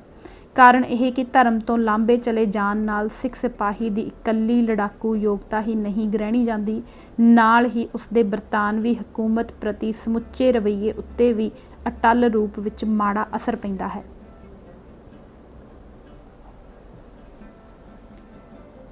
ਮਕਿਆਵਲੀ ਦੇ ਤੇਜ਼ ਬੁੱਧੀ ਸ਼ਾਗਿਰਦ ਹੋਣ ਦੇ ਨਾਤੇ ਇਸ ਗੱਲ ਨੂੰ ਬਰਤਾਨਵੀ ਸਾਮਰਾਜੀਆਂ ਨਾਲੋਂ ਵੱਧ ਹੋਰ ਕੌਣ ਤਾੜ ਸਕਦਾ ਸੀ ਕਿ ਆਪਣੇ ਰਾਜ ਦੇ ਖੁੱਸ ਜਾਣ ਦਾ ਵਿਗੋਚਾ ਤੇ ਇਸ ਨੂੰ ਮੁੜ ਹਥਿਆਉਣ ਦੀ ਰੀਝ ਸਿੱਖਾਂ ਅੰਦਰ ਕਿਸੇ ਵੀ ਵੇਲੇ ਕੌਮੀ ਭਾਵਨਾਵਾਂ ਨੂੰ ਚੁਆਤੀ ਲਾ ਸਕਦੀ ਸੀ। ਡਲਹੌਜ਼ੀ ਨੇ ਪੰਜਾਬ ਉੱਤੇ ਕਬਜ਼ਾ ਕਰ ਲਏ ਜਾਣ ਦੇ ਝੱਟ ਬਾਅਦ ਕੈਂਪ ਸਿਦਮ ਦੇ ਸਥਾਨ ਤੋਂ ਬਰਤਾਨਵੀ ਸਰਕਾਰ ਦੇ ਖੂਫੀਆ ਮਹਿਕਮੇ ਨੂੰ ਭੇਜੀ ਇੱਕ ਗੁਪਤ ਚਿੱਠੀ 7 ਅਪ੍ਰੈਲ 1849 ਵਿੱਚ ਸਿੱਖਾਂ ਬਾਰੇ ਆਪਣੇ ਵਿਚਾਰਾਂ ਤੇ ਤੌਖਲਿਆਂ ਦਾ ਖੁਲਾਸਾ ਕਰਦੇ ਹੋਏ ਲਿਖਿਆ ਸੀ ਕਿ ਜੁਝਾਰੂ ਸੁਭਾਅ ਵਾਲੇ ਅਤੇ ਬੜੀ ਦੇਰ ਤੋਂ ਜਿੱਤਾਂ ਜਿੱਤਣ ਦੇ ਆਦੀ ਹੋ ਜਾਣ ਕਰਕੇ ਉਹ ਸਿੱਖ ਹੁਣ ਸਾਨੂੰ ਆਪਣੇ ਉੱਪਰ ਜੇਤੂ ਹੋਏ ਦੇਖ ਕੇ ਜ਼ਰੂਰ ਹੀ ਸਾਡੇ ਨਾਲ ਖਾਰ ਖਾਂਦੇ ਹੋਣਗੇ। ਇਸ ਕਰਕੇ ਜਦੋਂ ਤੱਕ ਇੱਥੋਂ ਦੇ ਲੋਕਾਂ ਦੇ ਯੁੱਧ ਲੜਨ ਲਈ ਹਾਸਲ ਸਾਰੇ ਵਸੀਲੇ ਤੇ ਅਵਸਰ ਇਹਨਾਂ ਪਾਸ ਰਹਿਣ ਦਿੱਤੇ ਜਾਣਗੇ, ਉਦੋਂ ਤੱਕ ਪੰਜਾਬ ਅੰਦਰ ਅਮਨ ਕਾਇਮ ਨਹੀਂ ਕੀਤਾ ਜਾ ਸਕਦਾ। ਇਸ ਤੋਂ ਇਲਾਵਾ ਹਿੰਦੁਸਤਾਨ ਦੇ ਅੰਦਰ ਵੀ ਅਮਨ ਕਾਇਮ ਰੱਖਣ ਦੀ ਉਦੋਂ ਤੱਕ ਕੋਈ ਗਰੰਟੀ ਨਹੀਂ ਦਿੱਤੀ ਜਾ ਸਕਦੀ ਜਦੋਂ ਤੱਕ ਅਸੀਂ ਸਾਰੀ ਸਿੱਖ ਪ੍ਰਜਾ ਕੋਲੋਂ ਈਨ ਨਹੀਂ ਮਨਵਾ ਲੈਂਦੇ ਅਤੇ ਇੱਕ ਸੁਤੰਤਰ ਕੌਮ ਵਜੋਂ ਉਹਨਾਂ ਦੀ ਹਸਤੀ ਮਲੀਆ ਮੇਟ ਨਹੀਂ ਕਰ ਦਿੰਦੇ। 1850 ਦੇ ਆਰੰਭ ਵਿੱਚ ਪੰਜਾਬ ਅੰਦਰ ਤੈਨਾਤ ਇੱਕ ਅੰਗਰੇਜ਼ ਅਧਿਕਾਰੀ ਨੇ ਆਪਣੀ ਸਰਕਾਰ ਨੂੰ ਚੁਕੰਨੇ ਕਰਦੇ ਹੋਏ ਲਿਖਿਆ ਸੀ ਕਿ ਆਉਣ ਵਾਲੇ ਕੁਝ ਸਮੇਂ ਲਈ ਪੰਜਾਬ ਦੇ ਹੁਕਮਰਾਨਾਂ ਨੂੰ ਬਹੁਤ ਹੀ ਹੁਸ਼ਿਆਰ ਤੇ ਨਿਰੰਤਰ ਚੁਕੰਨੇ ਰਹਿਣਾ ਪੈਣਾ ਹੈ, ਕਿਉਂਕਿ ਉਹਨਾਂ ਨੇ ਬਹੁਤ ਹੀ ਜੱਬੇ ਵਾਲੀ ਤੇ ਜੋਸ਼ੀਲੀ ਸਿੱਖ ਕੌਮ ਦਾ ਮੁਕਾਬਲਾ ਕਰਨਾ ਹੈ। ਪੰਜਾਬ ਉੱਤੇ ਆਪਣੀ ਜਿੱਤ ਅਤੇ ਕਬਜ਼ੇ ਨੂੰ ਪੱਕੇ ਪੈਰੀਂ ਕਰ ਲੈਣ ਤੋਂ ਬਾਅਦ ਵੀ ਬਰਤਾਨਵੀ ਹਾਕਮਾਂ ਦੇ ਇਹ ਡਰ ਅਤੇ ਤੌਖਲੇ ਦੂਰ ਨਹੀਂ ਸਨ ਹੋਏ। ਇਸ ਦਾ ਪ੍ਰਗਟਾਵਾ 1857 ਦੇ ਗਦਰ ਤੋਂ ਬਾਅਦ ਦੀ ਇੱਕ ਸਰਕਾਰੀ ਰਿਪੋਰਟ ਵਿੱਚੋਂ ਹੁੰਦਾ ਹੈ, ਜਿਸ ਵਿੱਚ ਸਿੱਖ ਖਤਰੇ ਦਾ ਜ਼ਿਕਰ ਕਰਦੇ ਹੋਇਆਂ ਲਿਖਿਆ ਸੀ ਕਿ ਸਿੱਖਾਂ ਦੇ ਹਜ਼ਾਰਾਂ ਹੀ ਹਿਰਦਿਆਂ ਵਿੱਚ ਕੌਮੀਅਤ ਦੀ ਰੂਹ ਅਤੇ ਸੈਨਿਕ ਅਭਿਲਾਸ਼ਾ ਅਜੇ ਵੀ ਜਿੰਦਾ ਰਹਿ ਰਹੀ ਹੈ। ਸਾਡਾ ਇਹ ਸੋਚਣਾ ਫਜ਼ੂਲ ਸੀ ਕਿ ਇਹਨਾਂ ਲੋਕਾਂ ਦੇ ਮਨਾਂ 'ਚੋਂ ਭਾਵੀ ਜਿੱਤਾਂ ਅਤੇ ਭਾਵੀ ਆਜ਼ਾਦੀ ਦੇ ਫੁਰਨੇ ਪੈਦਾ ਹੋਣੇ ਬੰਦ ਹੋ ਗਏ ਸਨ, ਅਤੇ ਜਾਂ ਇਹ ਕਿ 1857 ਦੀਆਂ ਗਰਮੀਆਂ ਵਿੱਚ ਇਹਨਾਂ ਦੇ ਮਨਾਂ ਅੰਦਰ ਖਾਲਸਾ ਰਾਜ ਨੂੰ ਬਹਾਲ ਕਰਨ ਦੀਆਂ ਆਕਾਂਖਿਆਵਾਂ ਨਹੀਂ ਸਨ ਜਾਗੀਆਂ। ਜੇਕਰ ਅਸੀਂ ਦਿੱਲੀ ਉੱਤੇ ਕਬਜ਼ਾ ਨਾ ਕਰ ਲਿਆ ਹੁੰਦਾ ਤਾਂ ਪੰਜਾਬ ਅੰਦਰ ਸੰਪੂਰਨ ਵਿਦਰੋਹ ਭੜਕ ਸਕਦਾ ਸੀ। ਅੰਗਰੇਜ਼ ਹਕੂਮਤ ਇਸ ਡਰ ਤੋਂ ਕਦੇ ਵੀ ਮੁਕਤ ਨਹੀਂ ਹੋ ਸਕੀ ਸੀ। ਸਿੱਖ ਕੌਮ ਦੀ ਆਪਣਾ ਖੁੱਸਿਆ ਰਾਜ ਮੁੜ ਹਥਿਆਉਣ ਦੀ ਕੌਮੀ ਸੱਦਰ ਬਰਤਾਨਵੀ ਹਾਕਮਾਂ ਨੂੰ ਇੰਨਾ ਭੈ-ਭੀਤ ਕਰਦੀ ਸੀ ਕਿ ਇਸ ਦਾ ਮਾਮੂਲੀ ਜਿਹਾ ਪ੍ਰਗਟਾਵਾ ਵੀ ਉਹਨਾਂ ਅੰਦਰ ਵੱਡੀ ਘਬਰਾਹਟ ਪੈਦਾ ਕਰ ਦਿੰਦਾ ਸੀ। ਉਹਨਾਂ ਨੂੰ ਪੱਤਿਆਂ ਦੀ ਮਾਮੂਲੀ ਜਿਹੀ ਸਰਸਰਾਹਟ ਤੋਂ ਹੀ ਵੱਡੇ ਤੂਫਾਨ ਦਾ ਅੰਦੇਸ਼ਾ ਹੋਣ ਲੱਗ ਪੈਂਦਾ ਸੀ। ਸਿੱਖਾਂ ਨੂੰ ਪੂਰੀ ਤਰ੍ਹਾਂ ਨਾਲ ਗੁਲਾਮੀ ਦੇ ਬੰਧਨਾਂ ਵਿੱਚ ਜਕੜ ਲੈਣ ਤੋਂ ਬਾਅਦ ਵੀ ਉਹ ਹਮੇਸ਼ਾ ਬਾਰੂਦ ਦੇ ਢੇਰ ਉੱਤੇ ਬੈਠੇ ਮਹਿਸੂਸ ਕਰਦੇ ਰਹੇ ਅਤੇ ਕਿਸੇ ਵੀ ਚੰਗਿਆੜੀ ਨਾਲ ਲਾਂਬੂ ਭੜਕ ਪੈਣ ਦੇ ਖਤਰੇ ਨੇ ਉਹਨਾਂ ਦੇ ਲਗਾਤਾਰ ਸਾਹ ਸੂਤੀ ਰੱਖੇ। 1857 ਦੇ ਰਾਜ ਰੌਲੇ ਸਮੇਂ ਮਹਾਰਾਣੀ ਜਿੰਦ ਕੌਰ ਵੱਲੋਂ ਸਿੱਖ ਰਾਜ ਦੀ ਮੁੜ ਸਥਾਪਤੀ ਲਈ ਕੀਤੀਆਂ ਗਈਆਂ ਕੋਸ਼ਿਸ਼ਾਂ ਤੋਂ ਅੰਗਰੇਜ਼ ਹਾਕਮਾਂ ਦੇ ਅੰਦਰ ਹਿੱਲ ਗਏ ਸਨ। ਉਹ ਉਸ ਨੂੰ ਨੇਪਾਲ ਤੋਂ ਵੀ ਦੂਰ ਭੇਜਣ ਦੀਆਂ ਵਿਉਂਤਾਂ ਬਣਾਉਣ ਲੱਗੇ। ਕਿਸੇ ਡੂੰਘੀ ਰਾਜਸੀ ਚਾਲ ਦੇ ਅਧੀਨ ਉਹਨਾਂ ਮਹਾਰਾਜਾ ਦਲੀਪ ਸਿੰਘ ਨੂੰ ਆਗਿਆ ਦੇ ਦਿੱਤੀ ਕਿ ਉਹ ਚਾਹੇ ਤਾਂ ਮਹਾਰਾਣੀ ਨੂੰ ਆਪਣੇ ਪਾਸ ਬੁਲਾ ਸਕਦਾ ਸੀ, महाराजा दलीप सिंह 1861 ਵਿੱਚ ਕਲਕੱਤੇ ਪਹੁੰਚ ਗਿਆ। ਆਪਣੀ ਮਾਂ ਨੂੰ ਲੈਣ ਲਈ ਉਹ ਖੁਦ ਆਪ ਪੰਜਾਬ ਜਾਣਾ ਚਾਹੁੰਦਾ ਸੀ।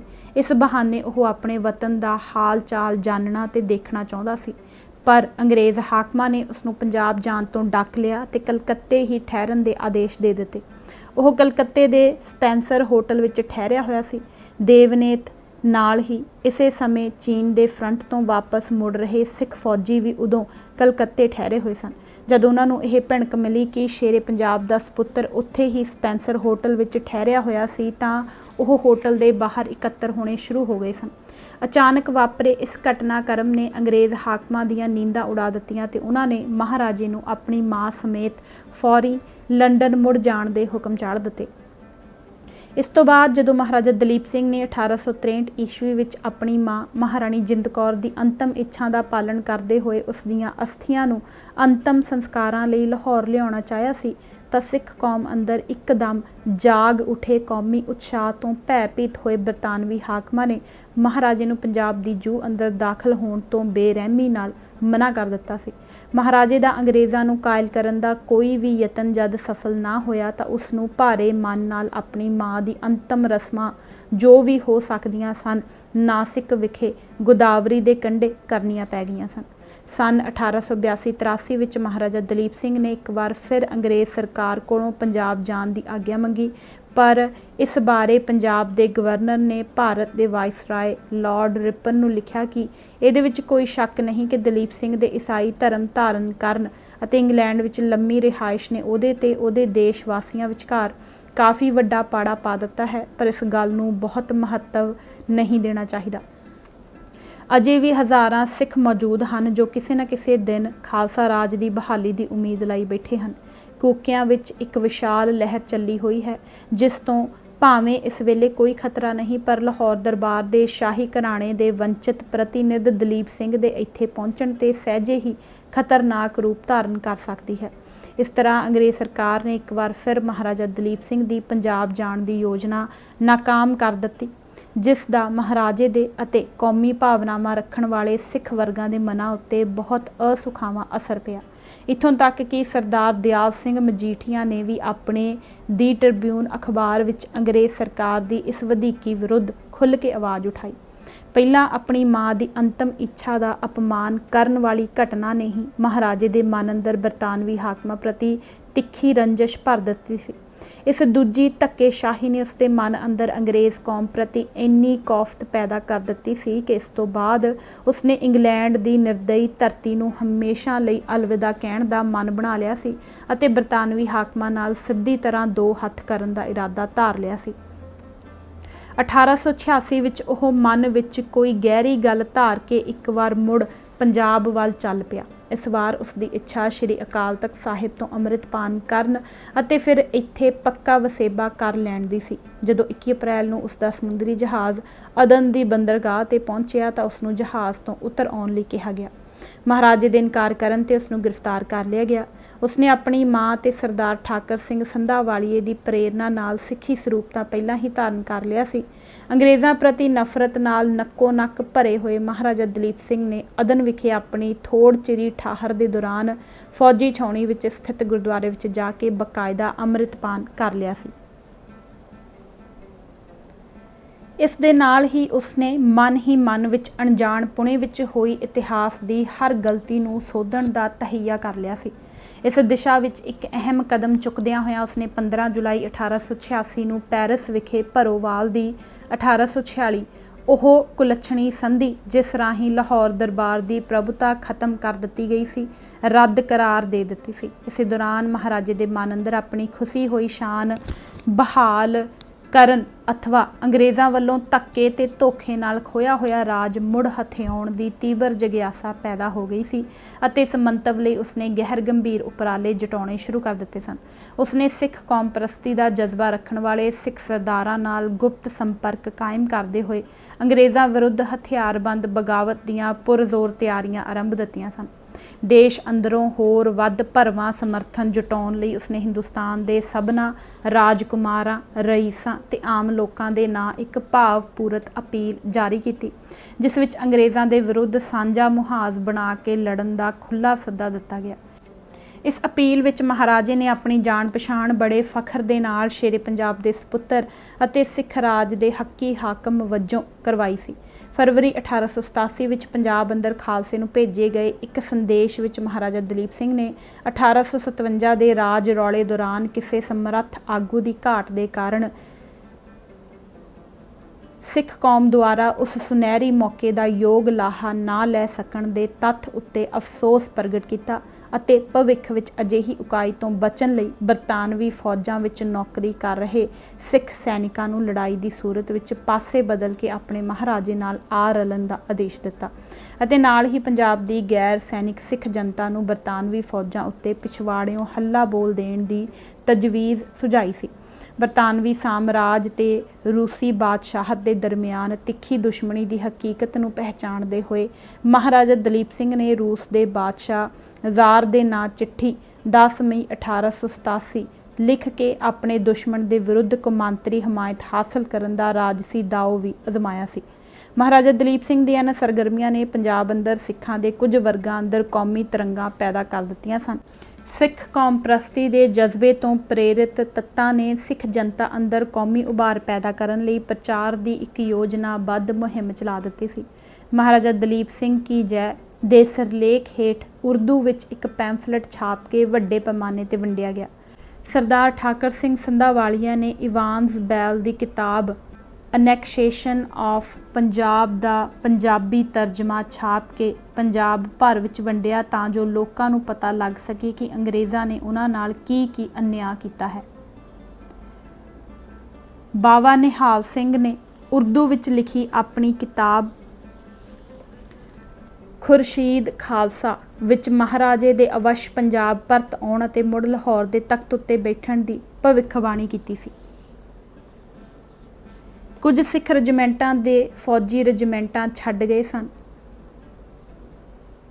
पर सरकार ने सरगर्मी नूं सख्ती नाल दबा दिता। सरदार ठाकर सिंह संधावालिए नूं भारत छड्ड के पांडीचेरी दे फ्रांसीसी इलाके विच पनाह लैण लई मजबूर कर दिता। सरदार दयाल सिंह मजीठिया ने अपने अंग्रेजी अखबार दी ट्रिब्यून के जरिए इस मसले ते सिख जगत अंदर कौमी भावनावां दा संचार करन दीआं भरपूर कोशिशां कीतियां। 1893 ਵਿੱਚ महाराजे की मौत उत्ते दी ट्रिब्यून अखबार ने उसनूं बहुत ही भाव भिन्नी श्रद्धांजलि भेंट की सी। इत्थों तक कि बाबा खेम सिंह बेदी वर्गे पक्के अंग्रेज़ भगत समझे जाते रूढ़ीवादी शख्स भी महाराजे की मदद करने लई पब्बां भार हो गए सन। इत्थे इस सिख प्रतिक्रम की रसायनिक बनतर नूं समझना बड़ा महत्वपूर्ण है। इस संबंध विच नोट करने वाली अहम गल यह है कि सिख राज की मुड़ बहाली की तजवीज़ ने सिख पंथ के सारे वर्गां उत्ते इक्को जिहा असर नहीं सी कीता।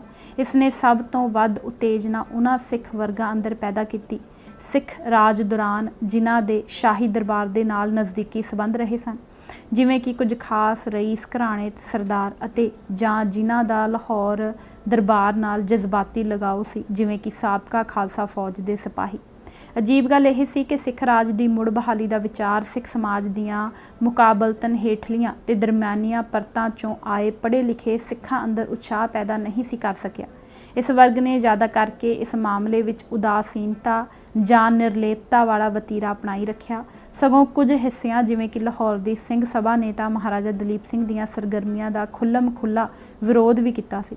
कुछ सिख संस्थावां ने मते पास करके महाराजे के बगावत के यत्नां की निखेधी की सी अते उसनूं महाराणी बरतानिया कोलों भुल बख्शाउण की मत भी सुझाई सी। इस अजीबो गरीब तत्थ चों कौमवाद के वरतारे का एक निवेकला लक्षण प्रगट हुंदा सी। किसी समाजी वर्ग का कौमवाद प्रति वतीरा फौरी ते सिद्धे सपाट रूप विच उसदे आर्थिक रुतबे के हितां तो निर्धारित नहीं हुंदा। मादी हितां नालों वध कौमवाद संबंधित कौमी भाईचारे के मैंबरां नूं एक आत्मिक तुष्टि प्रदान करता है। शनाखत के बाकी रूपों की तुलना विच कौमी शनाखत की खास ते विलक्षण गल यह हुंदी है कि यह संबंधित भाईचारे के सबना वर्गां अंदर गौरव का एहसास पैदा करती है। निरसंदेह इस गौरव का समाजी अते आर्थिक रुतबे नाल गहरा संबंध जुड़िया हुंदा है। गौरव का अंश रुतबे के हिसाब नाल ही निर्धारित हुंदा है। ਮਾਣ ਵਡਿਆਈ ਵਿਅਕਤੀਆਂ ਨੂੰ ਨਸ਼ੇ ਵਾਂਗ ਲੱਗ ਜਾਂਦੀ ਹੈ। ਜਿਸ ਨੇ ਇਸ ਦਾ ਇੱਕ ਵਾਰ ਸਵਾਦ ਚੱਖ ਲਿਆ, ਉਹ ਫਿਰ ਜ਼ਿੰਦਗੀ ਭਰ ਲਈ ਇਸ ਦੇ ਨਸ਼ੇ ਉੱਤੇ ਲੱਗ ਜਾਂਦਾ ਹੈ। ਆਦਮ ਸਮਿਥ ਦੇ ਸ਼ਬਦਾਂ ਵਿੱਚ, ਜਿਹੜਾ ਵਿਅਕਤੀ ਇੱਕ ਵਾਰੀ ਇਸ ਦਾ ਆਦੀ ਹੋ ਗਿਆ, ਉਸ ਦੇ ਲਈ ਫਿਰ ਜ਼ਿੰਦਗੀ ਦੇ ਬਾਕੀ ਸਭ ਸੁੱਖ ਸਵਾਦ ਫਿੱਕੇ ਪੈ ਜਾਂਦੇ ਹਨ।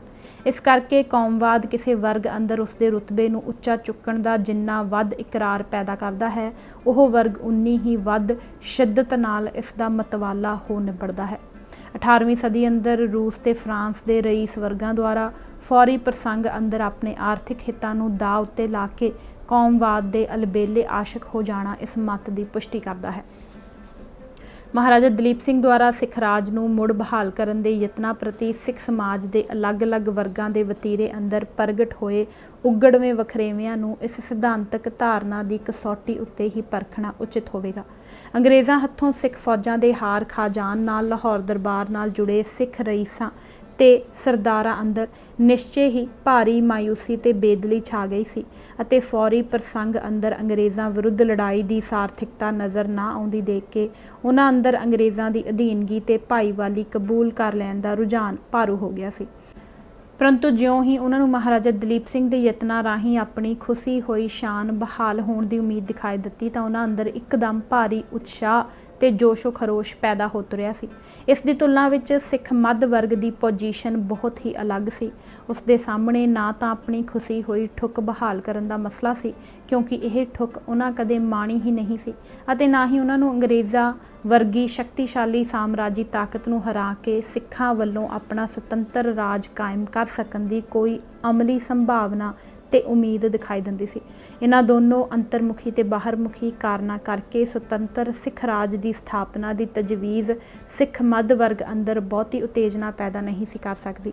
ਉਸ ਨੂੰ ਇਸ ਤਰ੍ਹਾਂ ਦੀ ਮਾਰਕੇਬਾਜ਼ੀ ਵਿੱਚੋਂ ਅੰਗਰੇਜ਼ਾਂ ਨਾਲ ਚੰਗੀ ਭਲੀ ਬਣੀ ਹੋਈ ਵਿਗਾੜ ਲੈਣ ਦਾ ਖਤਰਾ ਤੇ ਡਰ ਦਿਖਾਈ ਦੇਣ ਲੱਗ ਪੈਂਦਾ ਸੀ। ਇਸ ਵਰਗ ਅੰਦਰ ਅਜਿਹੀ ਸੋਚ ਪਨਪਣ ਦੀ ਇੱਕ ਅਹਿਮ ਵਜ੍ਹਾ ਇਹ ਵੀ ਸੀ ਕਿ ਹੋਰਨਾਂ ਸਿੱਖ ਵਰਗਾਂ ਦੀ ਤੁਲਨਾ ਵਿੱਚ ਇਹ ਵਰਗ ਸਿੱਖ ਧਰਮ ਨੂੰ ਹਿੰਦੂਵਾਦ ਹੱਥੋਂ ਦਰਪੇਸ਼ ਖਤਰੇ ਦੀ ਹਕੀਕਤ ਬਾਰੇ ਵਧੇਰੇ ਸੁਚੇਤ ਸੀ। ਸਿੱਖ ਸਮਾਜ ਉੱਤੇ ਹਿੰਦੂਵਾਦ ਦੇ ਵੱਧ ਰਹੇ ਵਿਚਾਰਧਾਰਕ ਤੇ ਸਮਾਜੀ ਸੱਭਿਆਚਾਰਕ ਅਸਰਾਂ ਨੂੰ ਦੇਖਦਿਆਂ ਹੋਇਆਂ ਇਸ ਵਰਗ ਨੂੰ ਇਹ ਦ੍ਰਿੜ ਯਕੀਨ ਹੋ ਗਿਆ ਸੀ ਕਿ ਜੇਕਰ ਸਿੱਖ ਧਰਮ ਨੂੰ ਹਿੰਦੂਵਾਦ ਦੇ ਗ੍ਰਹਿਣ ਤੋਂ ਮੁਕਤ ਕਰਾਉਣ ਲਈ ਫੌਰੀ ਤੌਰ ਤੇ ਜ਼ੋਰਦਾਰ ਉਪਰਾਲੇ ਨਾ ਕੀਤੇ ਗਏ ਤਾਂ ਸਿੱਖ ਧਰਮ ਦੀ ਨਿਆਰੀ ਹਸਤੀ ਨੂੰ ਬਚਾ ਕੇ ਰੱਖ ਸਕਣਾ ਨਾਮੁਮਕਿਨ ਹੋ ਜਾਵੇਗਾ। ਇਸ ਤਰ੍ਹਾਂ ਇਸ ਵਰਗ ਦੀ ਸਮੁੱਚੀ ਕਾਰਜ ਯੋਜਨਾ ਅੰਦਰ ਸਿੱਖ ਧਰਮ ਦੀ ਹਿੰਦੂ ਧਰਮ ਨਾਲੋਂ ਅਲੱਗ ਤੇ ਸੁਤੰਤਰ ਪਛਾਣ ਸਥਾਪਿਤ ਕਰਨ ਲਈ ਆਰੀਆ ਸਮਾਜ ਦੇ ਘਾਤਕ ਹਮਲੇ ਨੂੰ ਪਛਾੜਨ ਦਾ ਸਿਧਾਂਤਕ ਕਾਰਜ ਸ਼੍ਰੋਮਣੀ ਅਹਿਮੀਅਤ ਹਾਸਲ ਕਰ ਗਿਆ ਸੀ। ਇਸ ਹਾਲਤ ਦੇ ਮੱਦੇਨਜ਼ਰ ਇਸ ਵਰਗ ਅੰਦਰਲਾ ਬੁੱਧੀਮਾਨ ਤਬਕਾ ਇਸ ਨਿਸ਼ਚਿਤ ਨਿਰਣੇ ਤੇ ਅਪੜ ਗਿਆ ਸੀ ਕਿ ਸਮੇਂ ਦੀ ਨਜ਼ਾਕਤ ਤੇ ਤਾਕਤਾਂ ਦੇ ਤੋਲ ਨੂੰ ਧਿਆਨ ਵਿੱਚ ਰੱਖਦੇ ਹੋਏ ਸਿੱਖਾਂ ਦਾ ਭਲਾ ਇਸ ਗੱਲ ਵਿੱਚ ਹੀ ਸੀ ਕਿ ਬਰਤਾਨਵੀ ਹਾਕਮਾਂ ਨਾਲ ਬੇਲੋੜਾ ਵਿਰੋਧ ਤੇ ਦੁਸ਼ਮਣੀ ਸਹੇੜਨ ਦੀ ਥਾਵੇਂ ਉਹਨਾਂ ਦੀ ਹਮਦਰਦੀ ਤੇ ਸਦਭਾਵਨਾ ਹਾਸਲ ਕਰਕੇ ਚੱਲਿਆ ਜਾਵੇ। ਅਜਿਹੀ ਨਿਰਣਾਕਾਰੀ ਚੋਂ ਸੁਭਾਵਿਕ ਤੌਰ ਤੇ ਹੀ ਸਿੱਖ ਕੌਮ ਦੀਆਂ ਰਾਜਸੀ ਆਕਾਂਖਿਆਵਾਂ ਪ੍ਰਤੀ ਸੰਦੇਹਪੂਰਨ ਤੇ ਨਾਮੁਖੀ ਰਵੱਈਆ ਧਾਰਨ ਕਰਨ ਦਾ ਰੁਝਾਨ ਪ੍ਰਫੁੱਲਤ ਹੁੰਦਾ ਸੀ। ਅੰਗਰੇਜ਼ਾਂ ਵਿਰੁੱਧ ਰਾਜਨੀਤਿਕ ਸਰਗਰਮੀ ਭਾਰਤ ਦੇ ਹਿੰਦੂ ਵਰਗ ਨਾਲ ਰਾਜਸੀ ਸਾਂਝ ਗੰਢਣ ਦੀ ਅਟੱਲ ਲੋੜ ਪੈਦਾ ਕਰਦੀ ਸੀ। ਇਸ ਨਾਲ ਕੁਦਰਤੀ ਤੌਰ ਤੇ ਸਿੱਖ ਧਰਮ ਦੀ ਹਿੰਦੂਵਾਦ ਨਾਲੋਂ ਅੱਡਰੀ ਪਛਾਣ ਸਥਾਪਿਤ ਕਰਨ ਦੇ ਸਿਧਾਂਤਕ ਉਦਮ ਨੂੰ ਸੱਟ ਵੱਜਦੀ ਸੀ। ਕਾਰਨ ਇਹ ਕਿ ਇਹ ਦੋਨੋਂ ਕਾਰਜ ਨਾਲੋਂ ਨਾਲ ਅਤੇ ਇੱਕੋ ਜਿੰਨੀ ਮਾਤਰਾ ਵਿੱਚ ਨਿਭਾਉਣੇ ਮੁਸ਼ਕਲ ਸਨ। ਦੋਨਾਂ ਚੋਂ ਕਿਸੇ ਇੱਕ ਨੂੰ ਸਰਵ ਉੱਚਤਾ ਦੇ ਕੇ ਹੀ ਚੱਲਿਆ ਜਾ ਸਕਦਾ ਸੀ। ਸਿੱਖ ਮੱਧ ਵਰਗ ਨੇ ਉਸ ਵੇਲੇ ਅੰਗਰੇਜ਼ਾਂ ਵਿਰੁੱਧ ਰਾਜਨੀਤਿਕ ਸੰਗਰਾਮ ਕਰਨ ਨਾਲੋਂ ਹਿੰਦੂਵਾਦ ਵਿਰੁੱਧ ਸਿਧਾਂਤਕ ਸੰਗਰਾਮ ਕਰਨ ਦੇ ਕਾਰਜ ਨੂੰ ਤਰਜੀਹ ਦੇਣੀ ਵਧੇਰੇ ਦਰੁਸਤ ਸਮਝੀ ਸੀ। ਪਰ ਸਿੱਖ ਮੱਧ ਵਰਗ ਦੀ ਇਸ ਸਿਧਾਂਤਕ ਸੋਚਣੀ ਦੇ ਬਾਵਜੂਦ ਸਿੱਖ ਸਮਾਜ ਦੇ ਕੁਝ ਵਰਗਾਂ ਅੰਦਰ ਆਪਣਾ ਖੁੱਸਿਆ ਹੋਇਆ ਮਾਣ ਵਕਾਰ ਮੁੜ ਹਾਸਲ ਕਰਨ, ਭਾਵ ਕਿ ਸੁਤੰਤਰ ਸਿੱਖ ਰਾਜ ਦੀ ਮੁੜ ਸਥਾਪਨਾ ਕਰਨ ਦੀ ਰਾਜਸੀ ਉਮੰਗ ਕਿਸੇ ਨਾ ਕਿਸੇ ਰੂਪ ਵਿੱਚ ਪ੍ਰਗਟ ਹੁੰਦੀ ਰਹੀ।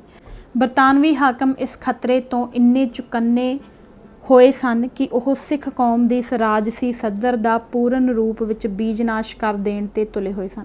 ਸਿੱਖ ਕੌਮ ਨੂੰ ਜਿਸਮਾਨੀ ਪੱਧਰ ਤੇ ਸ਼ਸਤਰਹੀਣ ਕਰ ਦੇਣ ਨਾਲ ਹੀ ਉਹਨਾਂ ਦੀ ਤਸੱਲੀ ਨਹੀਂ ਸੀ ਹੋ ਗਈ।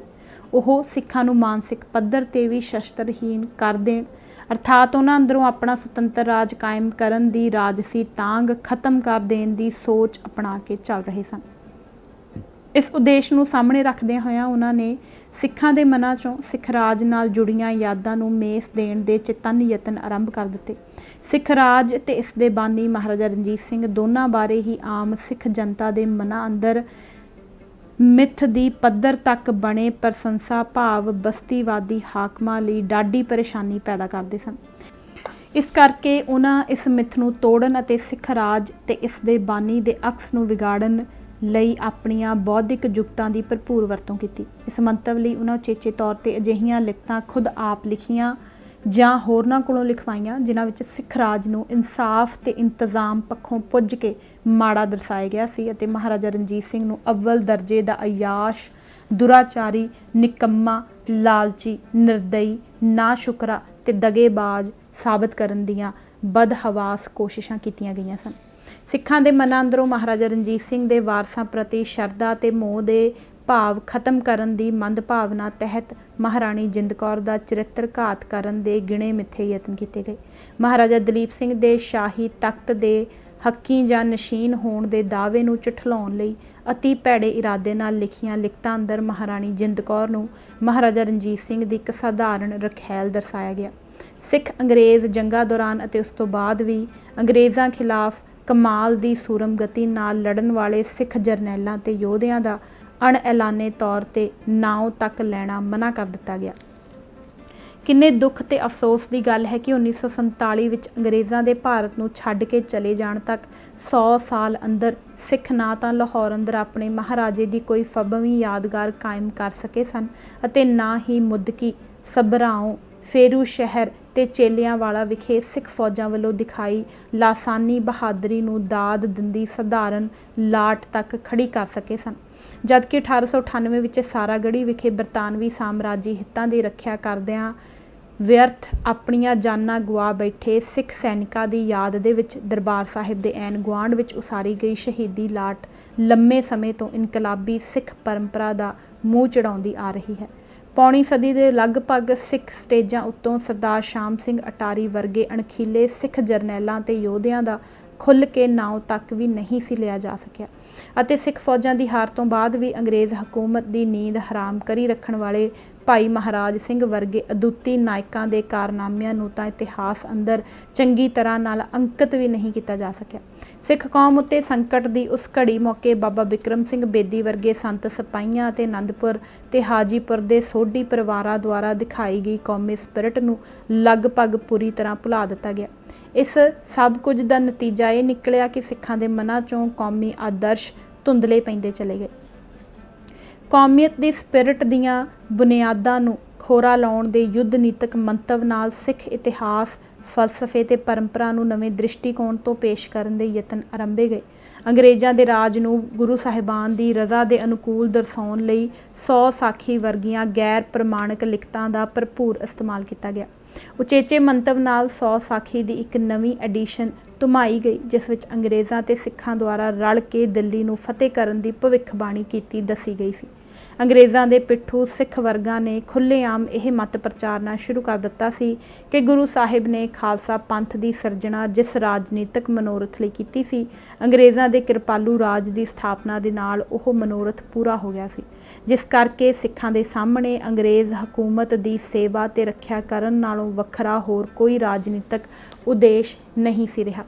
ਅੰਗਰੇਜ਼ਾਂ ਦੇ ਕਬਜ਼ੇ ਤੋਂ ਪਹਿਲਾਂ ਸਿੱਖਾਂ ਵੱਲੋਂ ਕੀਤੀ ਜਾਂਦੀ ਅਰਦਾਸ ਦਾ ਮੌਲਿਕ ਸਰੂਪ ਇਸ ਤਰ੍ਹਾਂ ਸੀ: दिल्ली तख्त पर बहेगी आप गुरु की फौज, छतर फिरेगा सीस पर बड़ी करेगी मौज, राज करेगा खालसा आकी रहे ना कोई, खुआर होए सब मिलेंगे बचे शरण जो होए। ਅੰਗਰੇਜ਼ਾਂ ਨੇ ਪੰਜਾਬ ਉੱਤੇ ਕਬਜ਼ਾ ਕਰਨ ਤੋਂ ਬਾਅਦ ਇਹ ਅਰਦਾਸ ਪੜ੍ਹਨ ਉੱਤੇ ਪਾਬੰਦੀ ਲਾ ਦਿੱਤੀ। ਕਾਰਨ ਬੜਾ ਸਪਸ਼ਟ ਸੀ। ਅਰਦਾਸ ਦੇ ਇਹ ਬੋਲ ਸਿੱਖਾਂ ਅੰਦਰ ਆਪਣੀ ਸੁਤੰਤਰ ਰਾਜਸੀ ਸੱਤਾ ਸਥਾਪਿਤ ਕਰਨ ਦੀ ਆਰਜ਼ੂ ਪੈਦਾ ਕਰਦੇ ਸਨ। ਅੰਗਰੇਜ਼ਾਂ ਨੂੰ ਇਹ ਗੱਲ ਉੱਕਾ ਹੀ ਨਹੀਂ ਸੀ ਸਿਖਾਉਂਦੀ। ਇਸ ਨਾਲ ਉਹਨਾਂ ਦੇ ਰਾਜਸੀ ਮਨੋਰਥਾਂ ਦੀ ਪੂਰਤੀ ਦੇ ਰਾਹ ਵਿੱਚ ਗੰਭੀਰ ਮੁਸ਼ਕਲਾਂ ਖੜੀਆਂ ਹੁੰਦੀਆਂ ਸਨ। ਪਰ ਅੰਗਰੇਜ਼ ਹਕੂਮਤ ਵੱਲੋਂ ਸਿੱਖਾਂ ਦੀ ਅਰਦਾਸ ਉੱਤੇ ਮਨਾਹੀ ਲਾਉਣ ਦੀ ਧੱਕੜ ਕਾਰਵਾਈ ਨੇ ਸਿੱਖ ਜਗਤ ਅੰਦਰ ਭਾਰੀ ਰੋਸ ਪੈਦਾ ਕਰ ਦਿੱਤਾ। ਸਿੱਖ ਇਸ ਗੱਲ ਨੂੰ ਆਪਣੇ ਧਰਮ ਅੰਦਰ ਬੇਲੋੜੀ ਰਾਜਸੀ ਦਖਲ ਅੰਦਾਜ਼ੀ ਸਮਝਦੇ ਸਨ।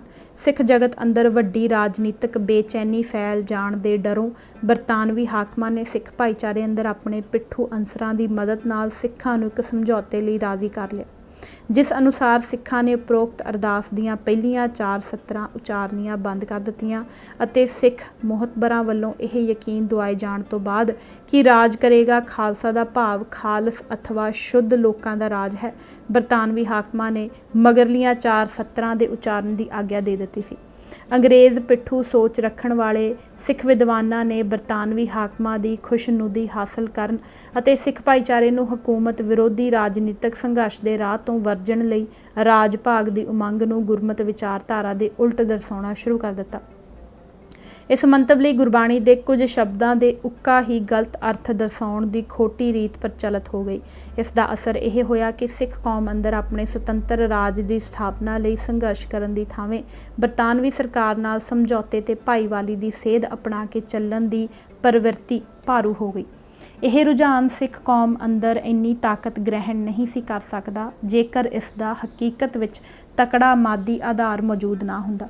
ਜਿਵੇਂ ਕਿ ਪਿੱਛੇ ਦਰਸਾਇਆ ਜਾ ਚੁੱਕਾ ਹੈ, ਵੇਲੇ ਦਾ ਰਾਜਨੀਤਿਕ ਯਥਾਰਥ ਸਿੱਖਾਂ ਦੇ ਵੱਡੇ ਹਿੱਸਿਆਂ ਅੰਦਰ ਭਾਂਜਵਾਦੀ ਸੋਚ ਨੂੰ ਤਕੜਾ ਬਲ ਮੁਹੱਈਆ ਕਰਦਾ ਸੀ।